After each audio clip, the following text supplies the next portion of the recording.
In today's episode, I'm going to share with you 5 things that I learned when I was training in Thailand for almost 3 months. Part of that alongside Buakaw. I took away so many training tips, so much information from that training experience in Thailand, and today I'm going to pass some of them on to you guys.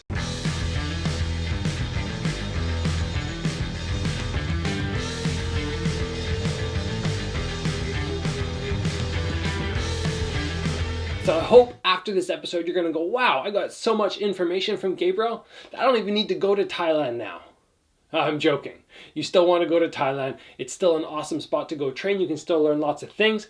But the tips I'm going to share with you guys today were just small little things, different ways to do regular techniques, which we normally throw, but were so eye-opening to me. Just small changes that make a world of difference when implementing or trying to throw these techniques, either with the idea of damage or defense in mind. So let's move in to the first point. Now, one of the big questions that seems to come up when we talk about checking kicks Muay Thai style is, does the elbow go in or does the elbow go out? Now, I want to clarify something because I trained at Simbi Gym for 4 weeks when I was in Thailand.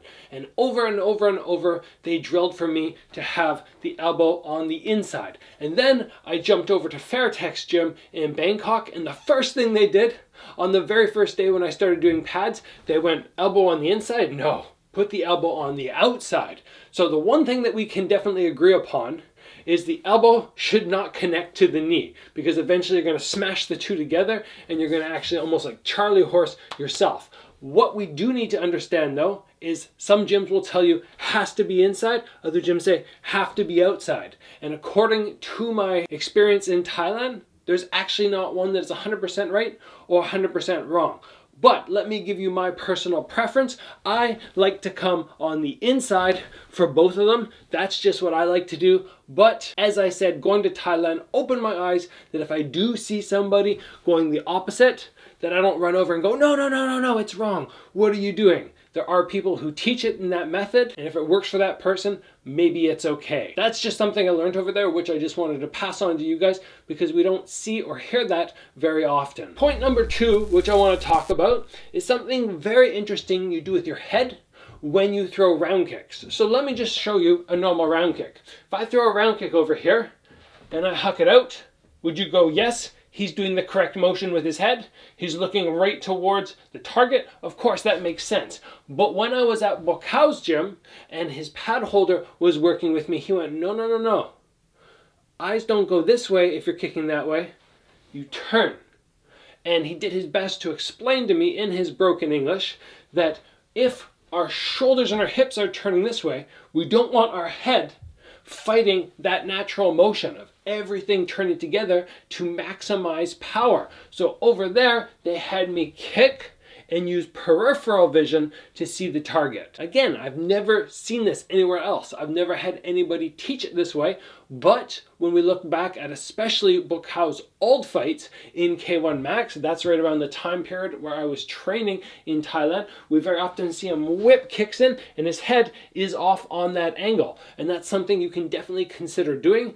Not only might it potentially increase your power, additionally, I feel like if you get hit here, you're going to get jolted back, whereas if you're sideways, you might be able to roll with the shot a little bit more and still put lots of power into your kick. Again, this is just a small little bit of information, which might make a massive difference in your kicking power and something that you might never hear from anybody else outside of Thailand. Now, the next pointer I'm going to give you is something that I took from Eminent Air. It's one of the big gyms over in Bangkok, very successful gym, very high level fighters. Not many foreigners were there, which in my opinion made it a better gym. They worked us really hard. Most foreigners would come in for a day or two and then they would leave. Too difficult. But anyway, one of the things that they were teaching over there is when we throw our cross out, we don't come in a straight line. We come straight, drop. And that little drop at the end is just going to help you get a little bit more power. And they said when you hit somebody here and instead of going through, you drop, it is more likely to knock the person down. Now, I cannot confirm or deny that because I have not practiced this a whole lot and hit enough people with this downward angle cross, because for me, defense is one of the most important things, and I figure if I come down a tall, I lose my shoulder protecting my jaw, and it takes a little bit longer to draw it back. So for me, this is not a style that I have tried to implement into my cross, but it is something you might like to do. So you come out and you just drop a little bit, and when you're hitting a pad or a bag, it's much easier to get that angle down and smash that pad and really feel this all come together. Guys, if you're enjoying the episode, if you like experiencing tips from Thailand without actually having to go, please give the video a like and let's move on to the next point. Another massive tip that I took from the pad holding that I did at Port Pramuk, where Buakaw was training, was whenever a hook gets thrown at your head, instead of firing back with your own hands, they go fire back with the legs. And the way they set it up with Muay Thai pads, and the way that you guys could do it, or if you were in your fighting stance, I take the big Muay Thai pad, I slap it at your head. As soon as I slap it at your head, I put the pad here for the round kick. So essentially you guys are blocking off the left arm, but then round kicking off the right, or vice versa. I slap here and then I have the pad ready. I really like this style of pad work and this style of blocking and then firing back with the kick, blocking and firing back with the kick, because it's something that I haven't spent too long doing. It's usually for me, block, fire back with the hand. But when somebody throws a shot, very often they expose the midsection of their body and there is an opening there to land that round kick. The only issue is we don't train it very often in North America. We don't train blocking a punch and firing back with a round kick, so we don't see it utilized that much. But if it's something that you guys want to try and get better at, simply ask your pad holder to do that drilling for you. Hit, kick, hit, kick, hit, kick, and you just stand there, you're ready, boom, boom, boom, boom, and you can get really good at this counter technique. And the final thing that I want to talk about, which was pretty much paramount at every gym, was when we were throwing front kicks, what were our hands doing? Many of the gyms in North America, they practice swinging the arm down. The arm swings out.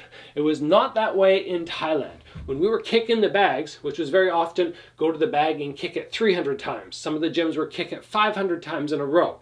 The hands come down the center line. If I kick with my left hand does not swing, my left hand comes up the middle. And then when I kick with the other side, this hand comes up the middle.